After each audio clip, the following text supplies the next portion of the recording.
ഇനി വൈകേണ്ട, ഇന്ന് തന്നെ നിങ്ങളുടെ വീടിനായി സിസോ സന്ദർശിക്കൂ. സിസോ, മേക്ക് ലൈഫ് സിമ്പിൾ.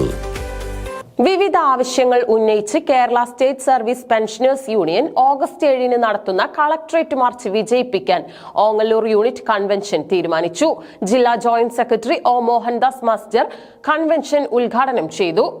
പെൻഷൻ പരിഷ്കരണത്തിന് അടിയന്തര നടപടികൾ ഉടൻ ആരംഭിക്കുക, പഴയ പെൻഷൻ പദ്ധതി പുനഃസ്ഥാപിക്കുക, മെഡിക്കൽ അലവൻസ് വർദ്ധിപ്പിക്കുക, മെഡിസെപ്പിലെ അപാകതകൾ പരിഹരിക്കുക തുടങ്ങി നിരവധി ആവശ്യങ്ങൾ ഉന്നയിച്ചാണ് കേരള സ്റ്റേറ്റ് സർവീസ് പെൻഷനേഴ്സ് യൂണിയന്റെ നേതൃത്വത്തിൽ ഓഗസ്റ്റ് 7 ബുധനാഴ്ച കളക്ടറേറ്റ് മാർച്ചും ധർണയും നടത്തുന്നത്. അതോടൊപ്പം ആവശ്യങ്ങൾ എഴുതിക്കൊണ്ടുള്ള നിവേദന സമർപ്പണവും നടക്കും. ഇതിനു മുന്നോടിയായാണ് ഓങ്ങല്ലൂർ യൂണിറ്റ് കൺവെൻഷൻ സംഘടിപ്പിച്ചത്. ഓങ്ങല്ലൂർ ബാങ്ക് ഹാളിൽ നടന്ന കൺവെൻഷൻ ജില്ലാ joint secretary O Mohandas master ഉദ്ഘാടനം ചെയ്തു. ജില്ലാ മാർച്ചും ധർണയും വിജയിപ്പിക്കാനും കൺവെൻഷൻ തീരുമാനിച്ചു. ഒന്നാമത്തെ പ്രമേയം നമുക്കിപ്പോൾ അറിയാം, നമ്മൾ ഈ കൺവെൻഷൻ നടക്കുന്നത് ജൂലൈ മാസത്തിലാണ്. ഇത് 2024 ജൂലൈ. 2024 ജൂലൈക്ക് എന്തെങ്കിലും പ്രാധാന്യം ജീവനക്കാരെയും പെൻഷൻകാരെയും സംബന്ധിക്കുമ്പോൾ എന്തെങ്കിലും പ്രാധാന്യം നിങ്ങളുടെ ആരുടെയെങ്കിലും മനസ്സിലുണ്ടോ? നമ്മുടെ പെൻഷൻ പരിഷ്കരണം നടക്കേണ്ടത് ഇപ്പോഴാണ്.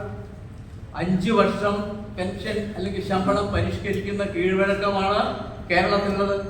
കഴിഞ്ഞ ഇതിനു മുമ്പൊക്കെ ഉണ്ടായിട്ടുണ്ട്. 2019 ഉണ്ടായി, 14 ഉണ്ടായി, 2009 ഉണ്ടായി, 2004 ഉണ്ടായി. ഇപ്പൊ 2019 ജൂലൈയിലാണ് പെൻഷൻ പരിഷ്കരിച്ചത്. അപ്പൊ ഇനി അടുത്ത പരിഷ്കരണം വരുന്നത് എപ്പോഴാണ്? 2024 ജൂലൈ 1 മുതൽക്കാണ്. അതിന്റെ നടപടികൾ ആരംഭിക്കേണ്ട സമയം അതിക്രമിച്ചുള്ളൂ. ഇത് പറയുമ്പോൾ നമുക്കറിയാം, ഈ കേരളത്തിലുള്ള ഈ രീതിയിൽ എങ്ങനെ 5 വർഷം കൂടുമ്പോഴൊക്കെ ഈ ശമ്പളവും പെൻഷനും പരിഷ്കരിക്കുന്ന ഏർപ്പാട് ഇപ്പൊ കേരളത്തിലേ ഉള്ളൂ, മറ്റ് പല സ്ഥലത്തുമില്ല. ഇപ്പൊ 16 വർഷത്തെയായി ബംഗാളിൽ പെൻഷൻ പരിഷ്കരിക്കും. യൂണിറ്റ് പ്രസിഡന്റ് എം കമലം അധ്യക്ഷയായിരുന്നു. ഉണ്ണികൃഷ്ണൻ മാസ്റ്റർ, എം രാമചന്ദ്രൻ എന്നിവർ സംഘടനയിലേക്ക് വന്ന നവാഗതരെ സ്വീകരിച്ചു.